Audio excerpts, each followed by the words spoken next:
Ante todo, gracias querido Flaco por estar acá.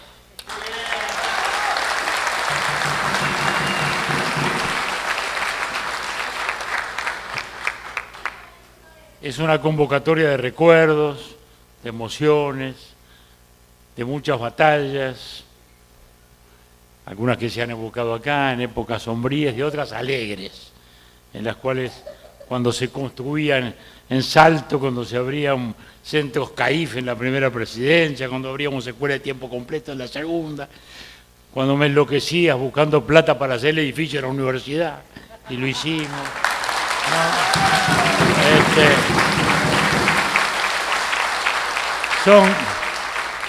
Son muchos recuerdos que hoy nos llegan, nos emocionan, vemos tantas caras amigas que no puedo ni mencionarlo porque serían tantos. Por supuesto, agradezco la presencia del senador Cuitiño, que lo invité y aceptó expresamente, el amigo Carlos Orihuela, el señor Freire. Es decir, este es un acto del movimiento Ballistas que es básicamente ¿qué? Articular un conjunto de agrupaciones de Montevideo, de Paysandú, de Maldonado, el espacio abierto de Tabaré, que estaban ahí, en fin, en la búsqueda de un camino, y esto es este movimiento, que acepté, sí, ser su portavoz, para ser el portavoz de este grupo y también el puente de concordia y de brazos tendidos con todos los grupos del Partido Colorado para agrandarlo, para hacerlo crecer,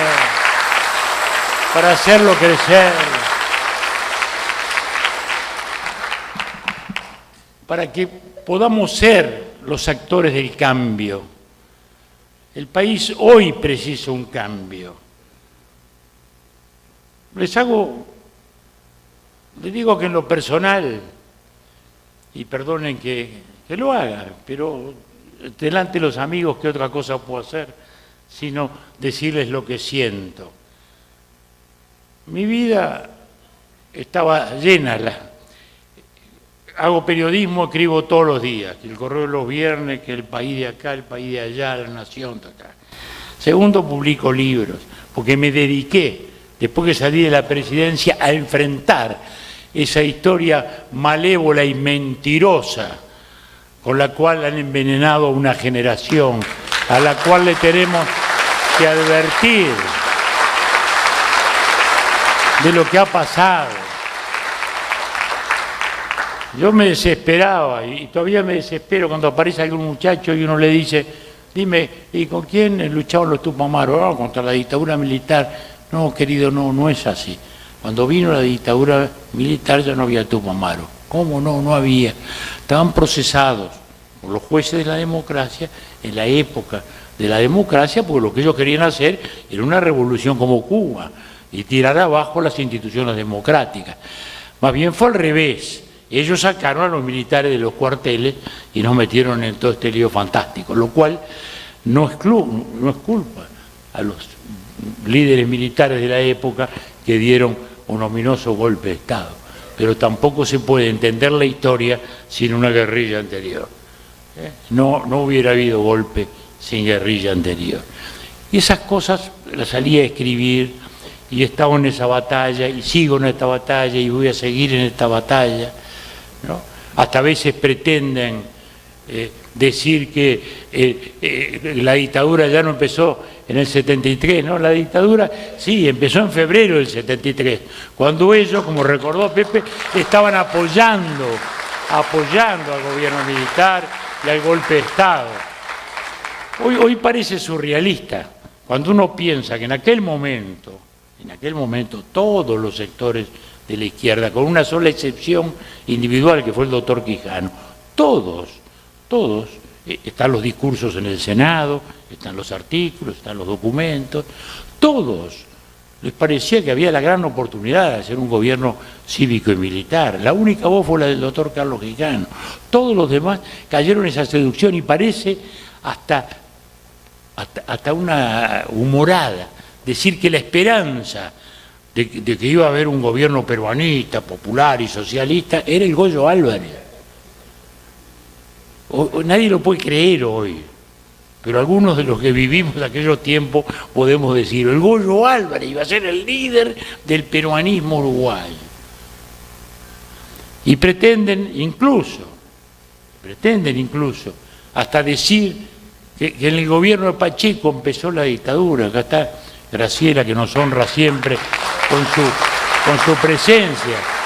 Y el gobierno de Pacheco, no lo digo yo, está en la frase del general Sereñe, que dice, llegó al poder en momentos difíciles, supo ejercer el poder y nunca se apartó de la Constitución y la ley. Eso lo dijo el general Sereñe, el fundador del Frente, al cual hoy la gente que en aquel momento creyó en el Frente, hoy está extrañando. La gente que, incluso vallista, que en aquel momento creyó que por ahí había otro camino. Sí, creía en alguien como el general de Seña, como fue Hugo Batalla, sí, que marchó para allá y luego volvió al vallismo. Y hoy están volviendo también muchos otros vallistas que nos encontramos por ahí y que dicen, sí, en algún momento creímos, en algún momento nos imaginamos que el Frente podía ser algo así y no lo es. Y hoy un periodista me decía, bueno, pero ¿y usted cómo le explica a los muchachos, en fin, la diferencia entonces del vallismo con el socialismo? Bueno, no, mire, muy claro. El vallismo y el socialismo somos lo opuesto. Primero, porque el vallismo es democracia y el socialismo desde Rusia hasta Venezuela ha sido dictadura. Segunda cosa, porque el vallismo ha sido superación personal. Las políticas sociales nuestras, ¿cuáles fueron? Los centros CAIF para los de 3 años. Y cuando vimos que había un agujero, en la segunda presidencia nos largamos a hacer las preescolares de 5 y 4 años para llenar el agujero y completar justamente a los más necesitados con educación. Eso fue. El vallismo apuntó siempre para arriba, promover a la gente, promover la calidad, educarla. Nuestro cariño a los pobres era sacarlo de pobres, no este presunto cariño populista que deja a los pobres ahí, los ata a la migaja de un Mides, los tiene ahí subordinados y luego terminamos con ¿qué? El propio Mujica dice, las políticas sociales fracasaron.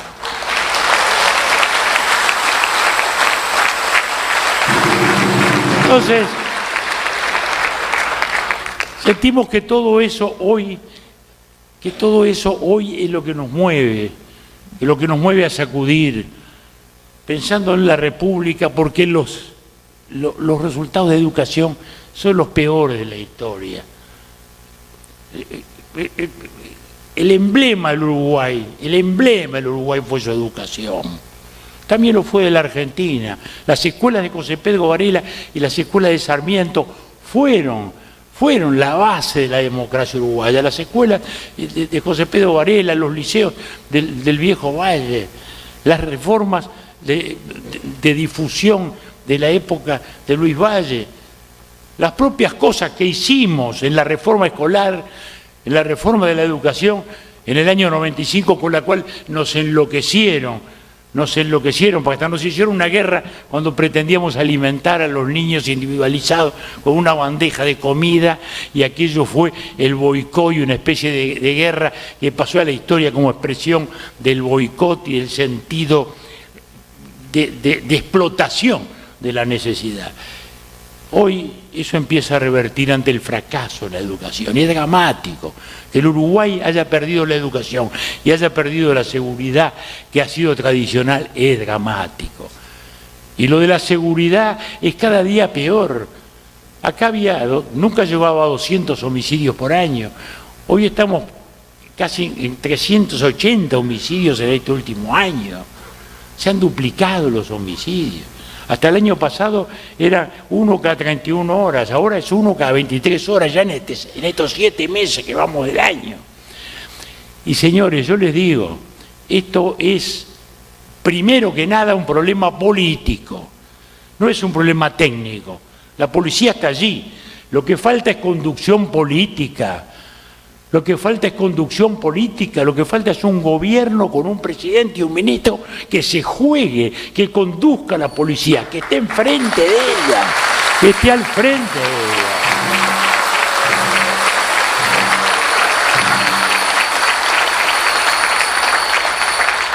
ella. Ayer estuvimos en un hermoso acto que son los 10 años de la Fundación Propuesta, la Fundapro, donde un gran correligionario nuestro, el doctor Guillermo Maciel, un gran correligionario colorado, ha hecho una obra monumental con ese observatorio de seguridad que ha sido, digamos, el ente testigo, el que se ha enfrentado a las mentirosas cifras oficiales y ha resultado siempre, digamos, victorioso.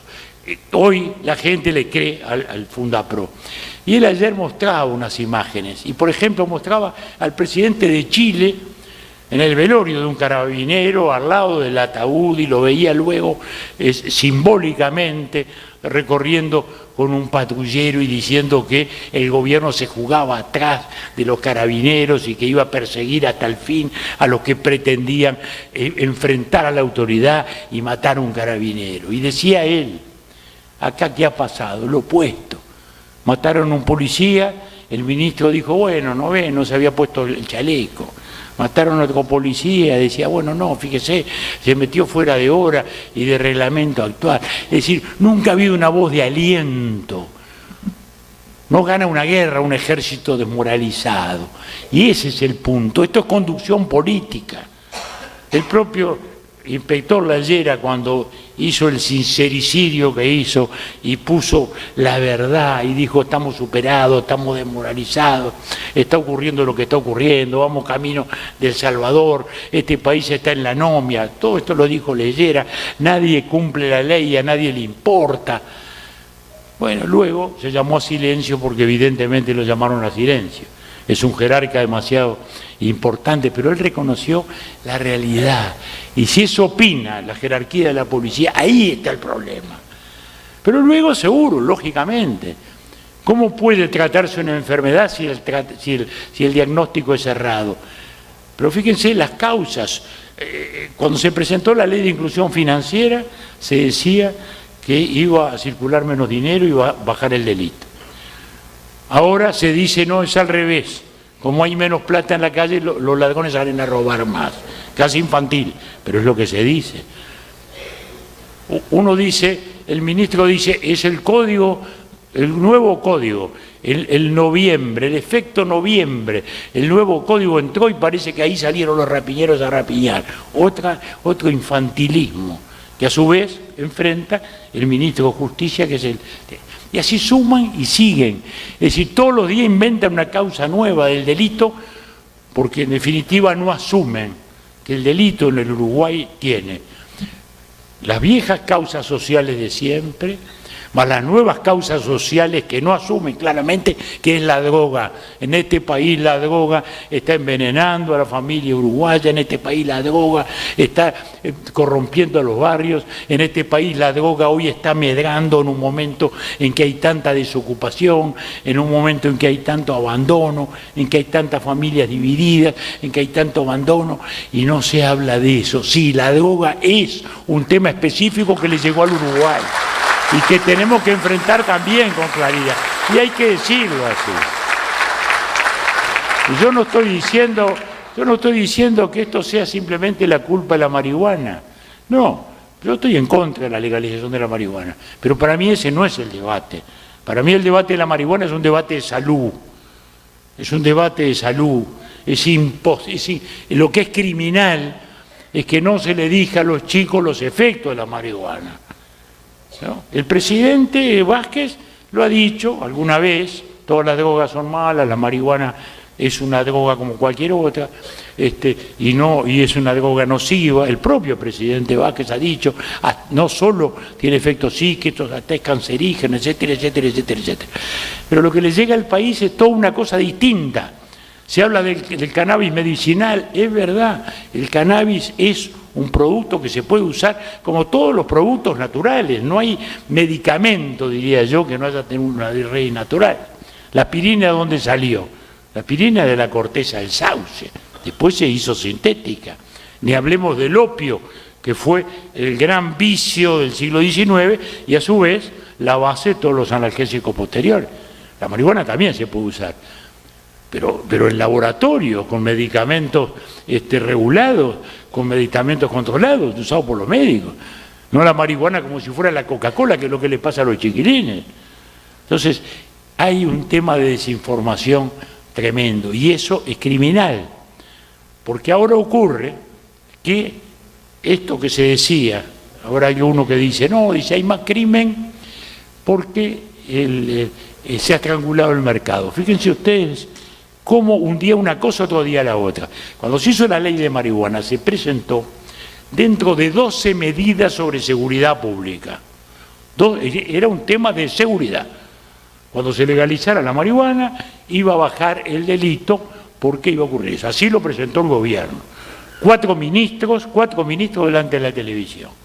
Ahora se dice que, bueno, como se estranguló el mercado, entonces como consecuencia los narcos pelean más por sus territorios. Otra explicación infantil. Lo que ha ocurrido es que se ha expandido el mercado de marihuana y se ha expandido el mercado de las drogas, y a la nueva generación no se le está explicando y no se le está diciendo la verdad, cuando tendríamos que estar todos en eso. El propio presidente de la República, que hizo una exitosa campaña sobre el tabaco, desgraciadamente está omiso en enfrentar este tema, que es primero de salud, después de policía y después de represión, pero primero y ante todo de salud, porque tenemos que salvar a toda esa muchachada que de un modo y otro, y a veces sin advertirlo, va entrando ahí. Son tantos problemas los que tenemos. Entonces, los temas de inseguridad, los temas de educación, los temas de pérdida de valores, como se ha mencionado aquí, el irrespeto a las instituciones. El otro día, votaron una ley absolutamente inconstitucional sobre el tema del voto de los uruguayos en el exterior. Yo soy contrario a eso, pero ese no es el debate. El debate es que la Constitución es clarita. Cualquier norma electoral requiere 2/3 de votos o un cambio de la Constitución, porque esa es la esencia de la democracia. Esa es la esencia de la democracia. Costó muchos años a este país tener elecciones libres, elecciones garantizadas, y un sistema electoral como el que tuvimos y como el que tenemos, que hasta en el 80, en plena dictadura, no hubo fraude y estableció cómo fue el voto del referéndum, hasta en plena dictadura. El sistema electoral uruguayo ha sido un sistema ejemplo en el mundo. Por eso es que solo se puede tocar por 2/3 del Parlamento, pues el otro día la mayoría del Frente resolvió que ellos igual autorizaban y declaraban que los ciudadanos en el exterior podían votar. Bueno, yo soy contrario por muchas razones que no les voy a decir hoy acá. A mí lo que me preocupa es decir que al Frente hay que decirle, paren la mano, señores, paren la mano, señores del Frente.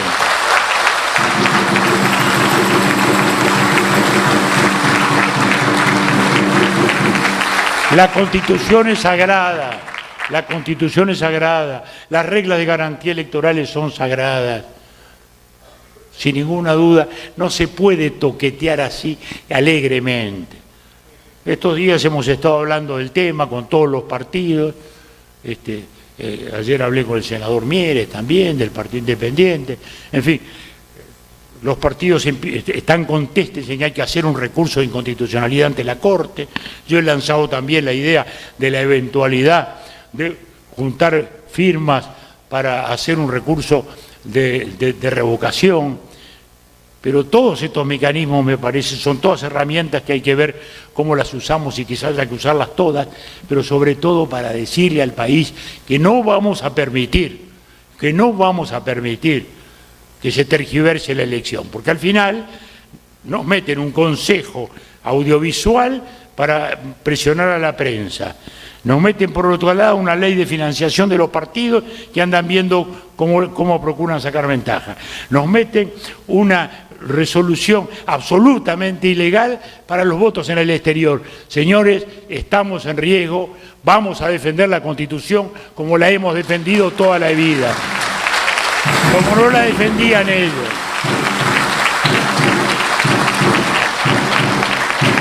Entonces, ¿qué estamos haciendo? Estamos luchando por estas causas, son las más grandes causas que tiene el país. Son las causas que toda la vida nos han animado, son las causas que el Partido Colorado reivindica.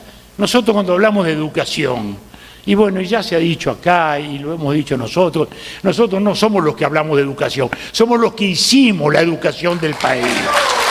Somos los que la hicimos la educación del país. No somos los que hicimos la educación del país. Desde la época de Varela, desde la época de Valle, de la época de Luis Valle, de la época de Arena, de Baltasar Brum, nuestra última reforma. Entonces ahí hay la educación pública, el sistema de educación pública, hay 60.000 funcionarios, hay 40.000 funcionarios. Fíjense ustedes, todavía hay más escuelas rurales que urbanas, todavía en el Uruguay. Hay unas 1.000 escuelas urbanas y hay 1.100 escuelas rurales, que es el esfuerzo de todo el país a lo largo de los años y que fue justamente fundamental para que la campaña pudiera acceder y salir de lo que era el analfabetismo, que era absoluto en aquellos años. Todavía hoy tenemos más escuelas rurales. Y eso, por cierto, que es antieconómico, porque a veces hay 4 alumnos, 5 alumnos, algunas cuantas se han cerrado, pero no importa. Ese es el esfuerzo del país en materia de educación. Entonces, cuando nosotros hicimos todas estas cosas que hablamos, los SERP, que rompieron el monopolio de la formación de profesores en un instituto Valle Ordóñez que se había degradado por la politiquería, y se abrió al país por primera vez en Salto, en Rivera, en Maldonado, la posibilidad de formar docentes, lo que representó eso. Parece hasta increíble que recién en ese momento, en 1995, se pudiera formar un profesor de secundaria fuera de Montevideo. Parecía increíble, pero así fue. Los institutos normales sí tenían vieja historia, pero esos no. Entonces, nosotros no hablamos de la educación haciendo gárgaras, sino con la tranquilidad de conciencia y la fuerza moral que nos da todo lo que hemos hecho en materia de educación y lo que hemos hecho en los últimos años, y que por desarmar nuestros programas, por desarmar el programa de la reforma de la enseñanza secundaria, por sacar lo que era el programa de un cargo, un profesor, porque no han tenido el coraje de decirle al sindicato, mire, los profesores no pueden estar eligiendo cada año. Sí, no señores, no, porque hay que darle estabilidad. Entonces, los directores del liceo tienen que ser personas estables, serias, que tengan la conducción. Desgraciadamente esas son las cosas que hemos perdido en el país. Los comisarios antes eran fundamentales en todos los barrios, en Montevideo, en Salto, en Paysandú. Todo el mundo sabía quién era el comisario del barrio. Hoy ya más nadie sabe quién es el comisario, pues lo sacan y los ponen. Los directores del liceo eran unos personajes, lo eran acá en Salto. No puedo nombrar todos los directores que hubo acá, eran personajes. Ahora nadie sabe quién es, quién no es, lo sacan, lo ponen, lo sumaria. Entonces, esa dejerarquización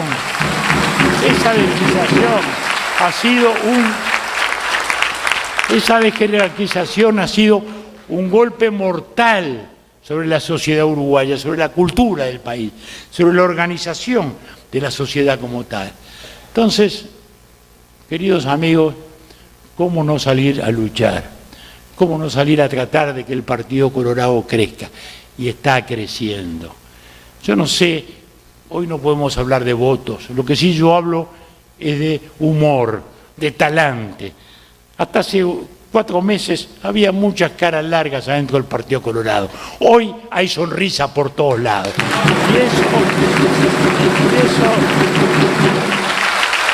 Y eso nos hace sentir felices, Todo el mundo tiene un lugar a crecer y a trabajar y a luchar. Como bien se ha explicado acá, no estamos trabajando para seguir siendo opositores al Frente Amplio, estamos trabajando para formar un gran gobierno de coalición. Y las coaliciones sirven.